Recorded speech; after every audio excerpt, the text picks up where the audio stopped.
Ora, Elias de Tisbe, em Gileade, disse a Acabe: juro pelo nome do Senhor, o Deus de Israel, a quem sirvo, que não cairá orvalho, nem chuva nos anos seguintes, exceto mediante a minha palavra. Depois disso, a palavra do Senhor veio a Elias: saia daqui, vá para o leste e esconda-se perto do riacho de Querite, a leste do Jordão. Você beberá do riacho, e dei ordem aos corvos para o alimentarem lá. Ele fez o que o Senhor lhe tinha dito, foi para o riacho de Querite, a leste do Jordão, e ficou lá. Os corvos lhe traziam pão e carne de manhã e de tarde. Ele bebia água do riacho. Algum tempo depois, o riacho secou-se por falta da chuva. Então a palavra do Senhor veio a Elias: vá imediatamente para a cidade de Sarepta de Sidom e fique por lá. Ordenei a uma viúva daquele lugar que lhe forneça comida. E ele foi. Quando chegou à porta da cidade, encontrou uma viúva que estava colhendo gravetos. Ele a chamou e perguntou: pode me trazer um pouco de água numa jarra para eu beber? Enquanto ela ia buscar água, ele gritou: por favor, traga também um pedaço de pão. Mas ela respondeu: juro pelo nome do Senhor, o teu Deus, que não tenho nenhum pedaço de pão, só um punhado de farinha num jarro e um pouco de azeite numa botija. Estou colhendo uns 2 gravetos para levar para casa e preparar uma refeição para mim e para meu filho, para que comamos e depois morramos. Elias, porém, lhe disse: não tenha medo, vá para casa e faça o que disse. Mas primeiro faça um pequeno bolo com o que você tem e traga para mim. E depois faça algo para você e para o seu filho, pois assim diz o Senhor, o Deus de Israel: a farinha na vasilha não se acabará e o azeite na botija não se secará, até o dia em que o Senhor fizer chover sobre a terra. Ela foi e fez conforme Elias lhe dissera, e aconteceu que a comida durou muito tempo para Elias, para a mulher e sua família, pois a farinha na vasilha não se acabou e o azeite na botija não se secou, conforme a palavra do Senhor proferida por Elias.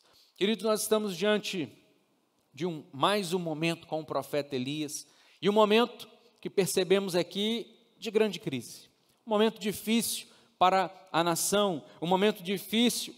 O próprio Elias viveu esse momento de crise, e nós percebemos, querido, que ao longo desse processo de crise, aconteceram algumas coisas que ele precisou fazer, que ele precisou obedecer, que ele precisou, vivenciar, até que a crise terminasse. Nós vamos ver tudo isso agora, pensando sobre esse tema, vencendo a crise. Mas note algo: a Bíblia nunca escondeu as crises. Tanto o povo de Deus como os demais povos experimentaram crises ao longo da história. Sejam crises voltadas para as questões morais ou crises voltadas para questões físicas e naturais. Sejam crises religiosas ou crises sociais. Enfim, nós vemos muitas crises na palavra de Deus. A palavra não esconde os momentos de tempestade, de crise, de caos. Quando nós olhamos Abraão, o grande patriarca, aquele que foi chamado para começar uma nova história, o povo de Israel, Abraão passou por um tempo de fome muito grande.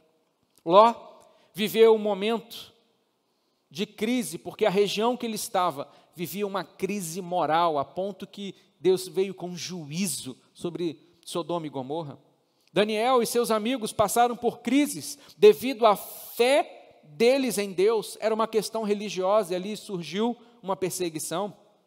A igreja primitiva passou pela crise social e uma verdadeira perseguição religiosa, que houve ali uma grande dispersão da igreja. Mas em todos os momentos, nós percebemos que aqueles que caminhavam com Deus, apesar de passarem pela crise, eles venceram. E creia, querido, que você sairá como um vencedor nesse momento de crise. Podemos não ser livrados da crise, mas nós venceremos na crise, porque sabemos que há uma palavra de Deus para cada um de nós. A palavra de Deus nos diz que o sol nasce para o justo e para o injusto.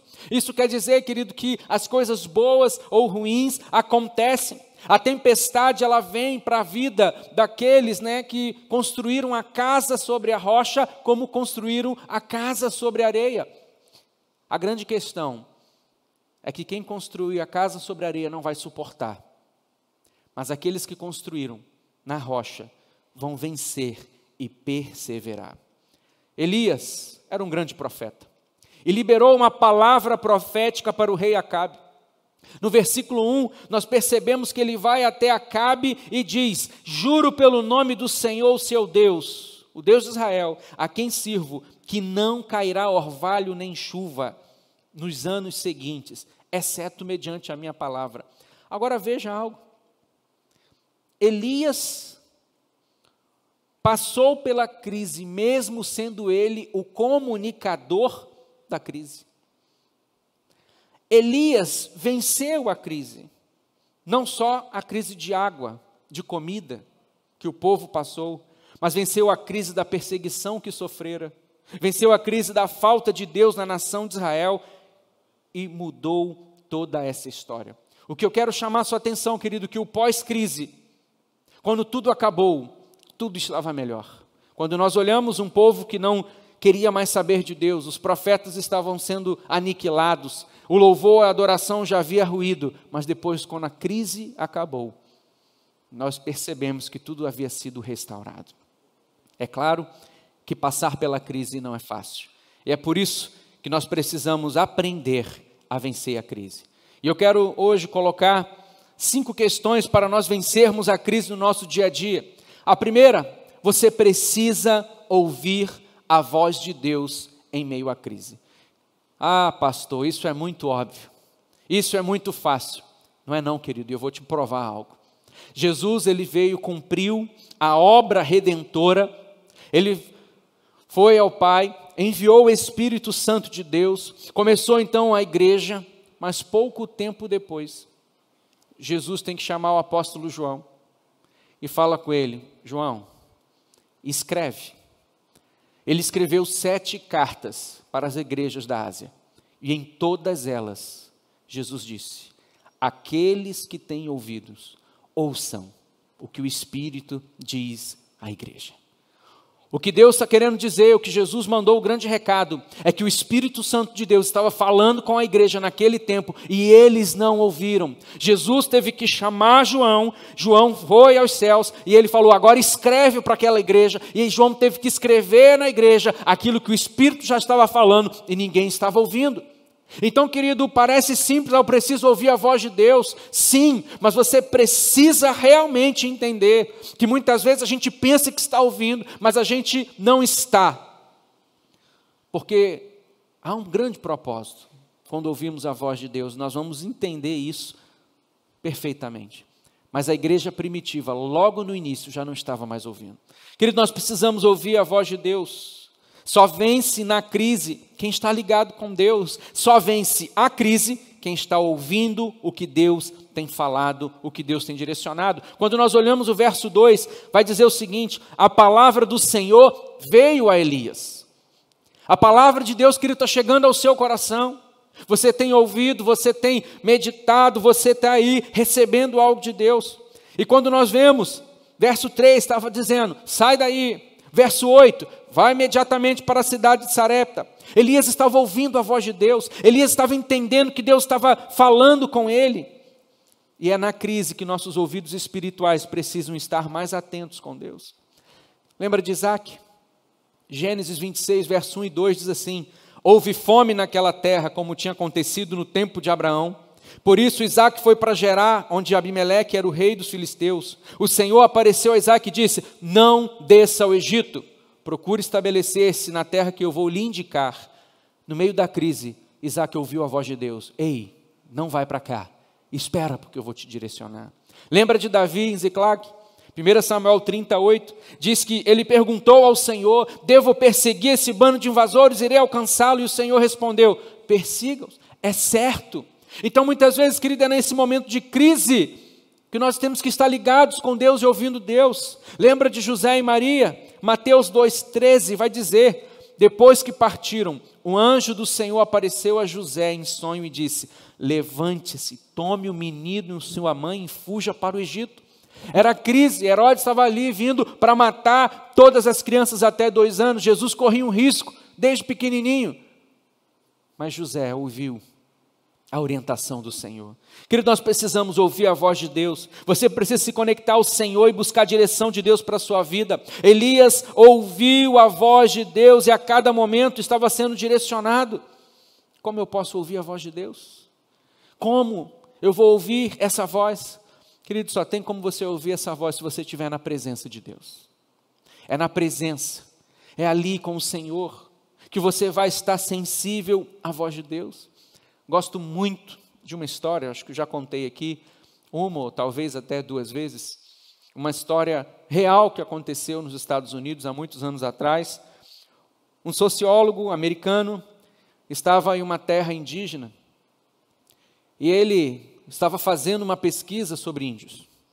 E aí convenceu um dos índios a participar com ele, de uma palestra que ele iria dar ali em Nova York. E ele então foi. No meio daquele trânsito todo em Nova York, aquela confusão toda, o índio diz para ele: tem um grilo aqui. Ele falou: você está brincando? Não tem nada aqui, só tem carro passando, gente falando, buzina para todo lado. Ele falou: tem um grilo aqui. E ele andou um pouquinho entre um prédio e outro. Ele entrou e lá no final, tinha um pequeno parque com uma árvore. Ele foi na árvore e pegou aquele grilo. O sociólogo ficou doido, falou: como você ouviu esse grilo? Como pôde? E aí ele simplesmente disse: eu estou acostumado com o barulho do grilo. Então, mesmo diante de todo esse barulho, eu estou sensível a esse barulho do grilo. O que eu quero dizer, querido, que mesmo diante de um mundo que esteja vivendo uma crise, um caos, barulhos, muitas vozes, se você estiver acostumado à voz de Deus, na presença de Deus, você vai ouvi-lo, mesmo diante dos momentos de caos. Mesmo diante dos momentos de crise, é na presença de Deus, é através da oração, é quando nós estamos ali orando, falando, Deus vai falar ao nosso coração. Querido, como é isso? Não é que você está ouvindo uma voz audível, eu nunca ouvi. Algumas pessoas já até falaram: olha, eu ouvi a voz de Deus, eu nunca ouvi. Mas quantas vezes há algo que brota no nosso coração, vem algo na nossa mente que a gente não estava pensando, a gente não estava imaginando, a gente confunde muitas vezes com o nosso pensamento, mas logo depois a gente percebe que foi Deus soprando na nossa vida uma direção, uma informação, um consolo, uma palavra. Agora só vai experimentar a voz de Deus quem está lá na presença. Muitas vezes é na palavra de Deus. Quantas vezes isso já aconteceu? Estamos lendo, meditando a palavra e de repente parece que um texto que acabamos de ler salta aos nossos olhos, o nosso coração começa a palpitar, a gente sente algo diferente quando lê e entende que aquela palavra foi de Deus para o nosso coração. Eu estou dando exemplos, querido, de como ouvir a voz de Deus, mas você precisa ouvir a voz de Deus. É no momento de crise que nós paramos tudo, nos aquietamos para ouvir a voz de Deus. Em segundo lugar, você precisa obedecer a voz de Deus. Note que há uma diferença muito grande. Ouvir é uma coisa, obedecer é outra. Tem gente que ouve, irmão, mas não obedece. Deus já falou, Deus já falou, Deus já falou, e a pessoa não obedece. Quando nós olhamos Elias, verso 5 vai nos dizer: e ele fez o que o Senhor lhe tinha dito. No verso 10, Deus manda ele para outro lugar, verso 10 diz: e ele foi. Ouvir é importante, claro, mas obedecer é a sequência disso. Elias não apenas ouvia, ele vivia na direção, ele caminhava segundo o que Deus estava falando. Quando nós olhamos o povo de Israel, naquele tempo de cativeiro que ele viveu, o tempo babilônico, Deus fala algo que é uma marca para nós. Diz assim, ele falando ao povo de Israel: se tão somente você tivesse prestado atenção às minhas ordens, sua paz seria como um rio, sua retidão como as ondas do mar. Deus vira para o povo de Israel e diz: vocês estão vivendo isso porque vocês não prestaram atenção, vocês não deram ouvidos, vocês não obedeceram. Mas não é justamente isso que a palavra de Deus toda nos diz? Quando nós olhamos Deuteronômio capítulo 28, verso 1 e 2, diz: se vocês obedecerem fielmente ao Senhor seu Deus e seguirem cuidadosamente todos os seus mandamentos, o final do versículo 2 vai dizer: todas essas bênçãos virão sobre ti. Querido, é claro para nós que não podemos ser apenas ouvintes, como nos diz Tiago, nós devemos ser praticantes da palavra de Deus. Então Elias era alguém que ouvia, mas era alguém que praticava.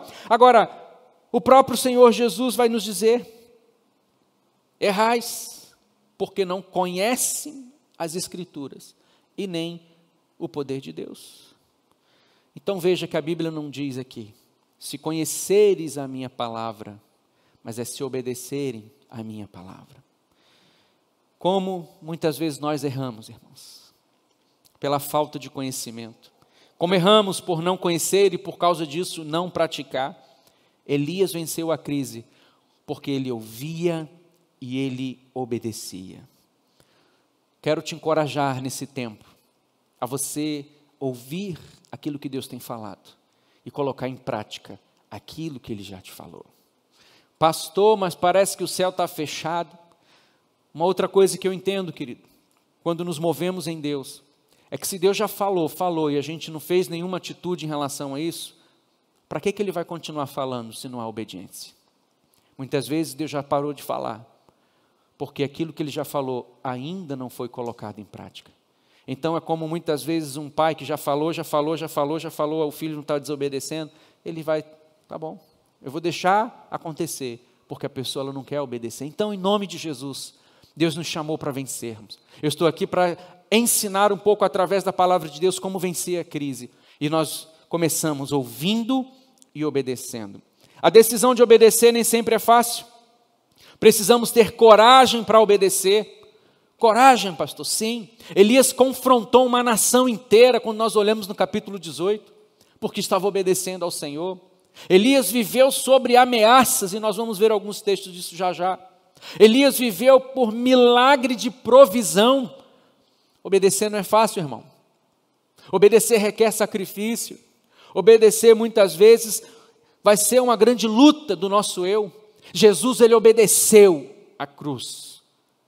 E ele teve momentos de grande angústia, mas ele foi fiel àquilo que Deus havia colocado diante dele. A terceira coisa, você precisa estar disposto a se mover em meio a essa crise.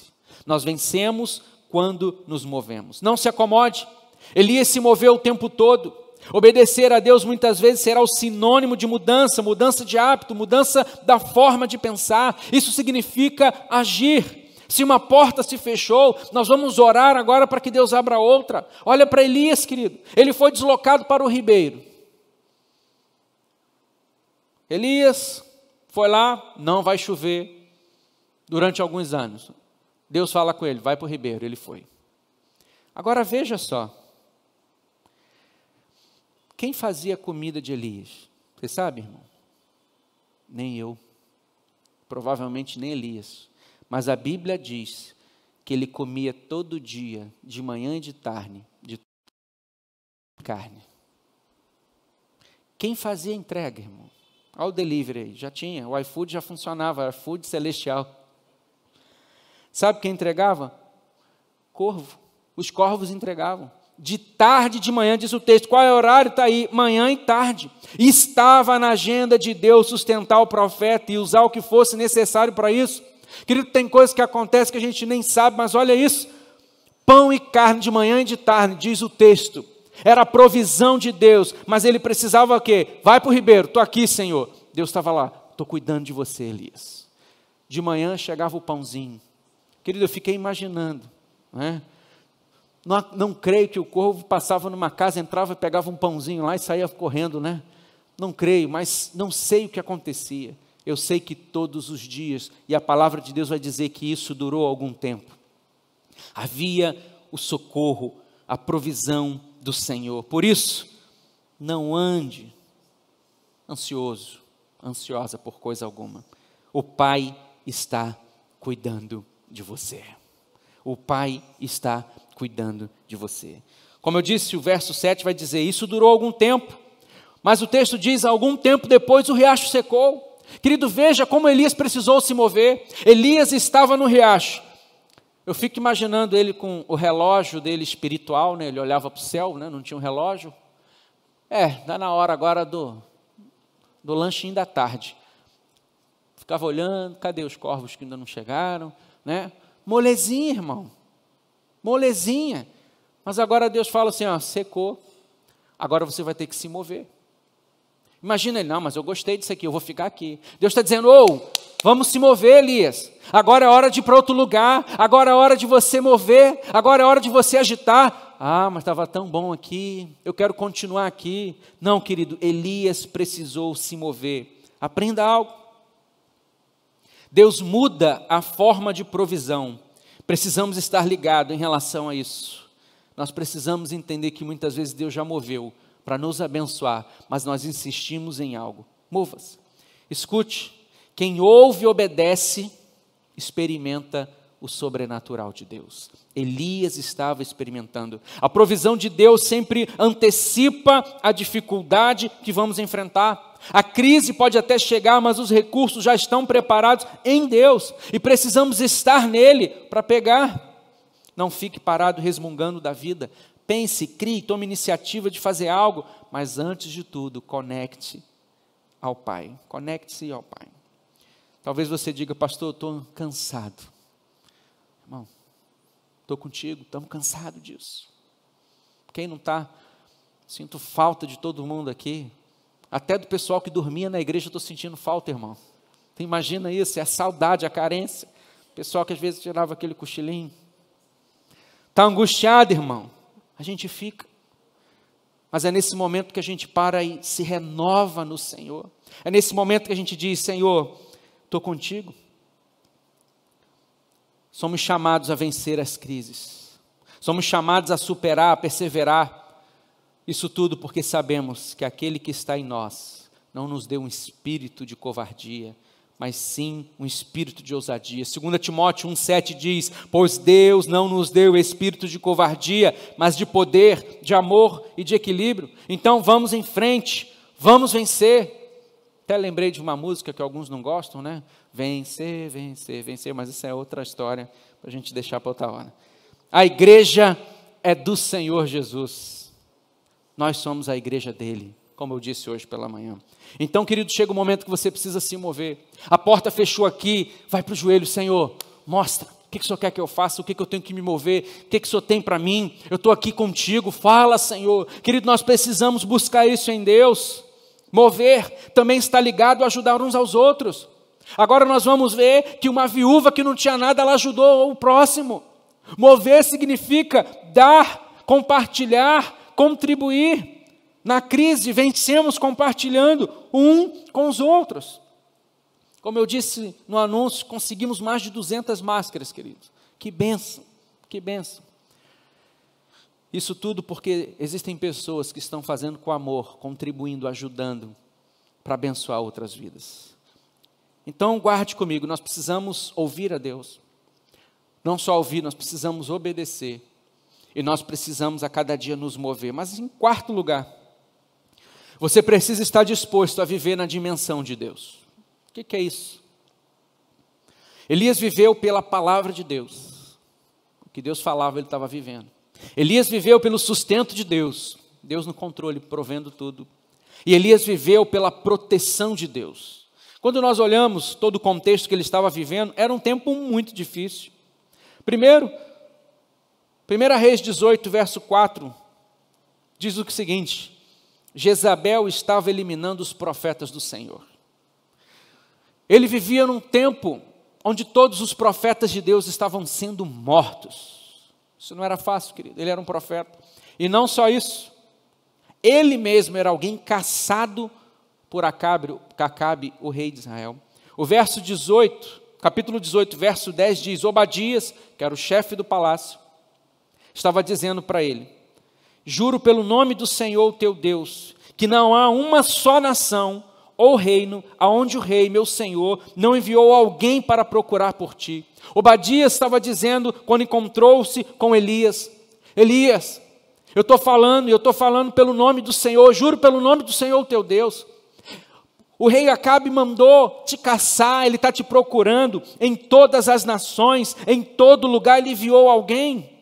Nós percebemos, querido, que Elias o tempo todo estava sendo guardado pelo Senhor. Ei, você está sendo guardado pelo Senhor em meio a essa crise. Nós confiamos nesse Deus, estamos sendo guardados pelo Senhor, podemos passar pela crise, mas Deus nos livrará na crise e não da crise. Isso quer dizer o seguinte, assim como Sadraque, Mesaque e Abidnego, eles foram para a fornalha, mas Deus os livrou lá na fornalha. Nós estamos diante da crise, mas nós cremos que é aqui, nesse momento de crise, que Deus estará conosco. Mas era um tempo difícil também, porque não eram apenas as perseguições, mas a própria fome, irmão, estava assolando aquela terra. A Bíblia diz no verso 2 do capítulo 18, a fome era grande em Samaria. A fome estava instalada, ele estava no ribeiro, o ribeiro secou. Elias passou por momentos difíceis, sim, mas tinha certeza que vivia não pelo que via, mas vivia pelo que cria.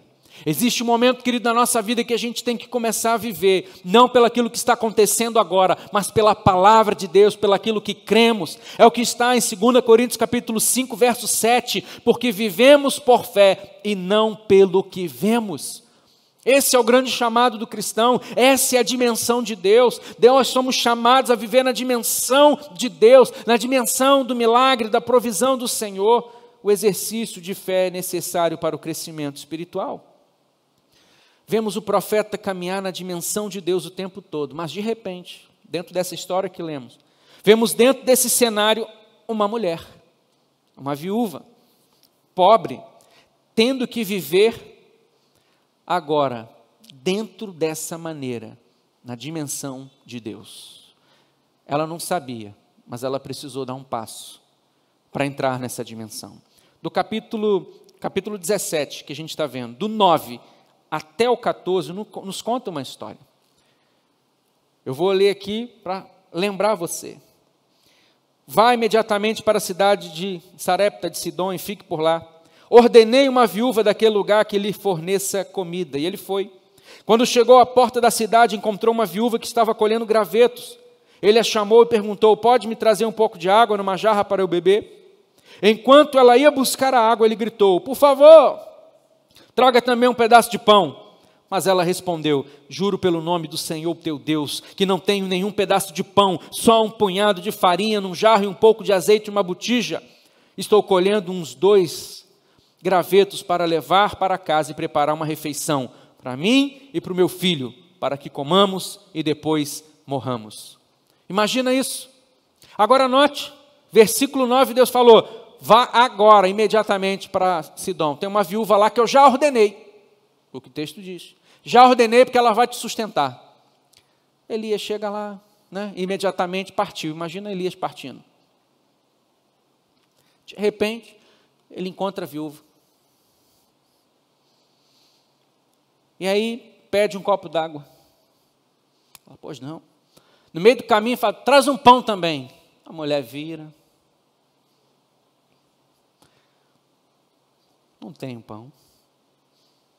Elias deve ter pensado, faz então lá um bolo, alguma coisa, falou, olha, eu estou indo pegar 2 gravetos, vou fazer aqui um negocinho para mim e para o meu filho, nós vamos comer e nós vamos morrer. Querido, que mistério é esse? Elias recebeu uma palavra de Deus, vá, porque eu já ordenei uma viúva, ela vai te sustentar. A viúva chegou lá, não sabia de nada. Como é que é isso? Como é que é essa história, querido? Deus estava mentindo ao profeta? Claro que não. Aqui há uma chave desse entendimento para mim e para você nessa noite. Elias entendia das coisas espirituais. Deus já tinha liberado para ele a provisão, apenas não existia ainda na terra. Mas se Deus já tinha liberado uma palavra, é porque ele iria cumprir. Faltava agora entrar nessa dimensão de fé, de crer no agir de Deus. Querido, quando eu olho isso, eu vejo o quanto Deus já liberou promessas para mim e para você. O quanto Deus já liberou situações para mim e para você. O quanto Deus já prometeu coisas grandiosas para mim, para você, para a igreja do Senhor. Só que muitas vezes a gente chega diante, como foi com Elias. Imagina Elias, chega na viúva e fala, olha, Deus me mandou aqui, você vai me sustentar. Ela, ó, só tem um pouquinho, vai acabar hoje. Elias, Deus se enganou. Deus errou o endereço. Deus não sabe o que faz. Será que Ele me guiou para o lugar errado? Será que Ele não sabe o que está fazendo? Querido, muitas vezes nós temos esse questionamento, porque nós nos deparamos com algo diferente daquilo que Deus nos prometeu. Mas esse é o momento, querido, de nós entrarmos realmente nessa dimensão que Deus separou para cada um de nós, para os crentes em Jesus, de entender que se Ele prometeu, Ele é fiel para cumprir.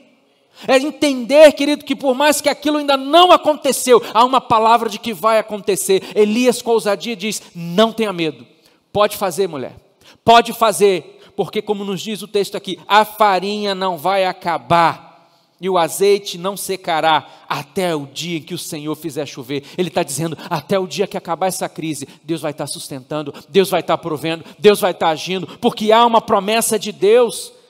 Mas eu fico imaginando, irmão, quantas vezes eu e você, diante de uma promessa de Deus, a gente esbarra em algo que parece que não estava previsto na nossa vida.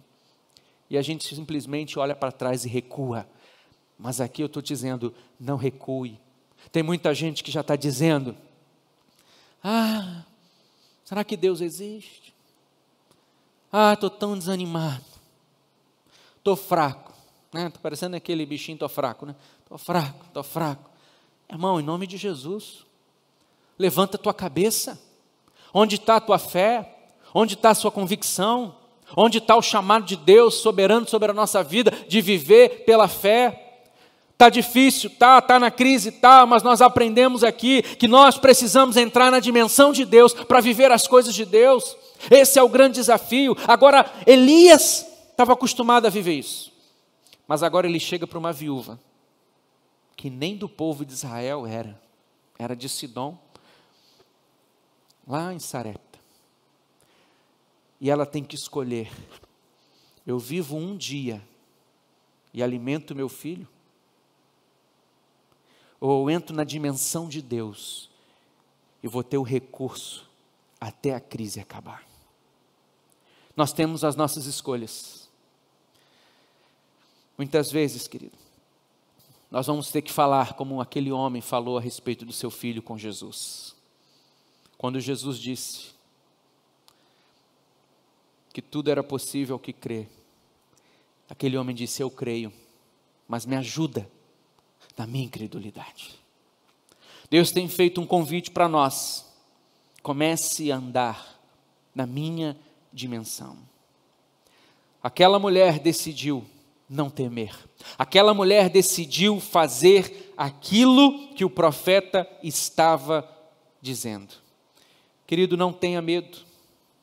Se você está ouvindo a voz de Deus, se você está obedecendo a voz de Deus, se você tem se movido conforme Deus quer, eu posso te dizer, não tenha medo. Quando oferecemos o nosso nada que temos para Deus, que representa tudo o que temos para nós, Deus recebe e multiplica. Entenda isso. Quando oferecemos o nosso nada, o que essa mulher tinha? Meu irmão? Não tinha nada. Um punhadozinho de farinha, um pouquinho de azeite, ia acabar no mesmo dia. Mas ela resolveu oferecer ao Senhor, o Senhor que tinha enviado. Afinal, quem tinha ordenado foi o próprio Deus. Quando nós oferecemos o nosso nada, Deus pega e multiplica. Essa é a dimensão. Quando nós olhamos alguns exemplos, a grande multiplicação dos pães, eram 5 pães e 2 peixinhos. O que eram 5 pães para uma multidão?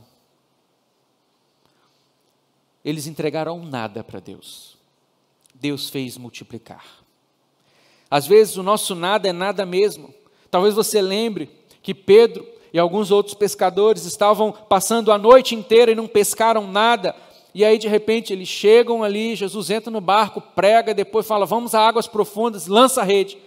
Pedro olha para ele, fala, essa hora não tem peixe, né? Não está na versão da Bíblia, mas está na versão do pastor Jonatas, né?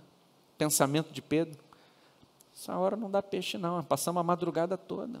Esse lugar aqui não tem peixe não. Mas Pedro pode até ter pensado nisso, mas a fé estava acima da razão. E ele disse, sobre a tua palavra eu lançarei a rede. Pedro lança e diz que eles não conseguiam nem carregar de tanto peixe que era. Querido, há um convite de Deus para nós entrarmos na dimensão de Deus. Há um convite de Deus para cada um de nós ouvir, obedecer, nos mover e entrar nessa dimensão, a dimensão de fé. Em quinto e último lugar, você precisa esperar o tempo de Deus, o tempo dele fazer novas todas as coisas. A provisão, como eu disse, foi até o final da crise. Isso quer dizer que a crise, ela tem um fim. A crise passa. A comida durou muito tempo, conforme o texto nos diz que nós lemos. Mas capítulo 18, verso 1 diz, depois de um longo tempo, no terceiro ano de seca, a palavra do Senhor veio a Elias, vá apresentar-se a Acabe, pois enviarei chuva sobre a terra. Deus está dizendo, acabou o tempo da crise, eu estou chegando com algo novo, o tempo da crise acabou, mas aqueles que estavam caminhando com Deus estavam vencendo diante da crise. A crise tem dia e hora para acabar, está nas mãos de Deus. Enquanto isso, esperamos no Senhor, no tempo de Deus. Agora a minha pergunta para a gente encerrar é, quem promoveu a crise, irmão? Quem é que falou que não ia mais chover? Foi o próprio Deus. Elias falou mediante a palavra de Deus. Quem é que terminou a crise? 18:1, acabamos de ler. O próprio Deus. A crise trouxe cura espiritual para um povo. A seca física era apenas um retrato da sequidão espiritual daquela nação. Eclesiastes capítulo 3, verso 1 diz, para tudo há uma ocasião e um tempo para cada propósito debaixo do céu. Enquanto estamos pelejando na crise, em nome de Jesus, nós vamos vencer. E aí, concluindo, venceremos a crise, ouvindo a Deus, obedecendo ao Senhor, com disposição para nos mover, vivendo na dimensão de Deus, esperando o tempo de Deus. Você é um vencedor, em nome de Jesus. 1 Coríntios capítulo 15, verso 57, mas graças a Deus que nos dá a vitória por nosso Senhor Jesus Cristo. 1 João 5,4, porque todo que é nascido de Deus vence o mundo, e esta é a vitória que vence o mundo, a nossa fé. E o último texto, Salmo 20, verso 6, agora sei que o Senhor dará vitória ao seu ungido, dos seus santos céus lhe responde com poder salvador da sua mão direita. Alguns confiam em carros e outros em cavalos, mas nós confiamos no nome do Senhor nosso Deus. O que o salmista está dizendo, na época, o poderio era de quem tinha carros, nem cavalos, era a guerra. Ele está dizendo, muitos estão confiando no poderio da guerra do homem. Mas Davi chega e está dizendo, mas nós confiamos, né, o salmista, no nome do Senhor, nosso Deus. A vitória do Senhor está diante de nós, mas para vencer, nós precisamos ter algumas atitudes. Domingo passado, nós percebemos o agir de Deus, mas hoje, nós entendemos o como nós devemos agir também. E através disso, nós venceremos em nome de Jesus. Nós vamos adorar.